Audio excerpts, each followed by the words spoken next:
Hey, welcome back to another video of Crypto Basics. In this video, we are going to learn how to delete your data in Robinhood account.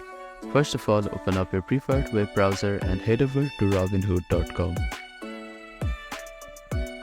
Make sure that you are logged into your account.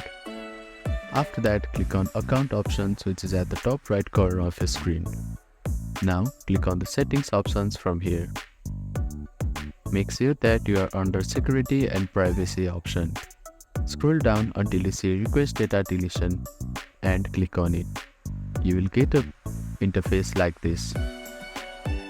Now click on Request Data Deletion button. You need to enter the verification code which is sent to your phone number. Now type in the 6-digit code here. If you do not got a code, click on Resend Code link. After that, click on Confirm button. And Robinhood support team will email you as soon as the data deletion request is complete. It may take up to few weeks to delete your data. So click on Return to Robinhood.